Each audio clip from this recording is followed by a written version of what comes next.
Okay. Many acceptance of the Jai Jagan! Jai Jagan! Jai Jagan! Jai Jagan! Jai Jagan! Jagannathan Reddy గారి నాయకత్వం వర్ధిల్లాలి వర్ధిల్లాలి రెడ్డి గారి నాయకత్వం వర్ధిల్లాలి వర్ధిల్లాలి రెడ్డి గారి నాయకత్వం వర్ధిల్లాలి వర్ధిల్లాలి జై జగన్ జై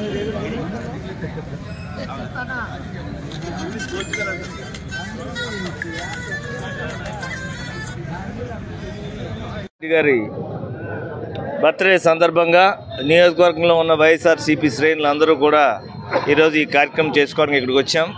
అయితే జగన్మోహన్ రెడ్డి గారి బర్త్డే సెలబ్రేషన్ అంటే ఈరోజు రాష్ట్రంలో ఉన్న ప్రతి ఒక్కరికి కూడా మంచి జరగాలనే ఆలోచనతోనే ఈరోజు జగన్మోహన్ రెడ్డి గారి బర్త్డే సెలబ్రేషన్ చేసుకోవడం జరిగింది.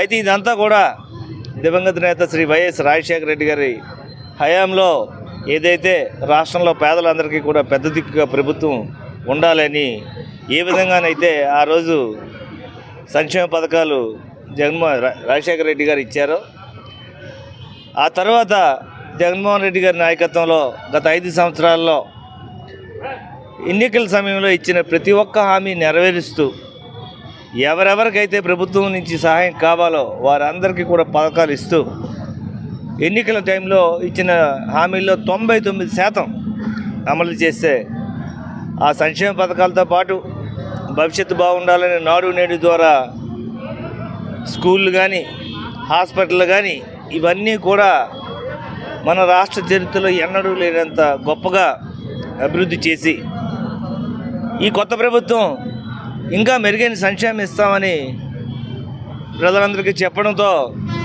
ఇంకా ఎక్కువ సంక్షేమం కావాలని ప్రజలకు అవకాశం ఇచ్చారు. ఏ ప్రభుత్వం అయినా అధికారంలో రాగానే అంతవరకు జరిగిన అభివృద్ధిని కొనసాగిస్తూ ఇంకా మెరుగైన అభివృద్ధి అందించాలి, సంక్షేమం అందించాలి. అది ఏ ప్రభుత్వం బాధ్యత. ఈరోజు ఈ కూటమి ప్రభుత్వం ఈ ఎన్నికల టైంలో ఇచ్చిన హామీల గురించి ఏ విధంగా అమలు చేయాలి అనే దాని మీద శ్రద్ధ మానేసి ఈరోజు కక్ష సాధింపు కార్యక్రమాలు చేస్తూ ఉన్నారు.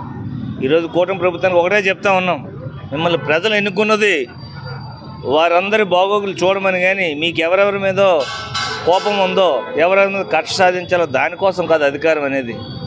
ఈరోజు మీరందరూ కూడా మీరు ఇచ్చిన హామీల ప్రకారం ఆ సూపర్ 6 పథకాలను అందించాలని ఈరోజు ఎస్కాట్ నియోజకవర్గంలో మేమంతా కూడా జగన్మోహన్ రెడ్డి గారి నాయకత్వంలో అధికారులు ఉన్నప్పుడైతే ఏ విధంగా అయితే ప్రజల కోసం పోరాడామో ఇప్పుడు ప్రతిపక్షంగా ఉంటూ ప్రతిపక్షంలో కూడా ప్రజలకు మంచి జరగాలనే కార్యక్రమాలే తప్పితే మేము వేరే కార్యక్రమం చేయడంలే. మొన్ననే విజయనగరం జిల్లాలో రాష్ట్ర వ్యాప్తంగా ఏ విధంగా అయితే అన్ని కలెక్టరేట్లకి వెళ్ళి రైతుల గురించి వాళ్ళకి ఈ 6 నెలల్లో జరిగిన అన్యాయం గురించి కలెక్టర్కి విన్నపం ఇవ్వటం జరిగింది. అయితే శృంగవరపుకోట నియోజకవర్గంలో ఎక్కువ మంది వ్యవసాయం మీద ఆధారపడేవారు. ఈ రైతుల కోసం ఈరోజు ఒక్క పథకం ఇంకా ఇవ్వలేదు. ఏదైనా మాట్లాడితే వాస్తవానికైతే ఈ ప్రభుత్వానికి 1 సంవత్సరం పాటు వాళ్ళు అన్ని పథకాలు ఇస్తారని ఎదురు చూడాలని సంవత్సరం వరకు వాళ్ళకి టైం ఇద్దాం అనుకున్నాం. కానీ అవి మానేసి పథకాలు ఇవ్వడం లేదు. ఎందుకు ఈ పథకాలు ఇవ్వడం లేదు, ఏంటి సూపర్ 6 ఏం చేస్తున్నారంటే లడ్డూలో నెయ్యి బాగోలేదు అంటున్నారు చంద్రబాబు నాయుడు గారు. పవన్ కళ్యాణ్ గారి దగ్గరికి వెళ్తే ఆయనేమో సనాతన ధర్మం గురించి మాట్లాడుతూ ఉన్నారు. సూపర్ 6 గురించి చెప్పండి బాబు, ఈ పథకాలు ఎప్పుడు ఇస్తారో చెప్పండి అంటే లడ్డూలో నెయ్యి గురించి సనాతన ధర్మం గురించి మాట్లాడుతున్నారు. సో ఈ విధంగా మొత్తం డైవర్షన్ పాలిటిక్స్ చేస్తూ ఉంటే ప్రజలు ఇలాగ ఏ పథకం అందకుండా వాళ్ళ తరపున వాళ్ళు మాట్లాడలేని పరిస్థితి ఉన్నది. కాబట్టి ఈరోజు 6 నెలల్లోనే ప్రజల తరపున పోరాడాలనే కార్యక్రమం మనం ఏర్పాటు చేయడం జరిగింది. కలెక్టరేట్కి ఏ విధంగా అయితే మనం వెళ్ళాము, రేపు 27వ తారీఖున, అదేవిధంగా జనవరి 3వ తారీఖున జగన్మోహన్ రెడ్డి గారి నాయకత్వంలో, జిల్లాలో పెద్దలు శ్రీ బొత్స సత్యనారాయణ గారి నాయకత్వంలో, అదేవిధంగా మా జిల్లా పార్టీ అధ్యక్షులు మధ్య శ్రీనివాస గారి నాయకత్వంలో శృంగవరపుకోట నియోజకవర్గం ప్రజలందరికీ మంచి జరగాలని, మేమందరం జిల్లాలో అందరికీ మంచి జరగాలని పెద్దలు బొత్స గారు, చిన్నసీని గారి నాయకత్వంలో ఈ కార్యక్రమాలను చేస్తూ ఉంటాం. ఎందుకంటే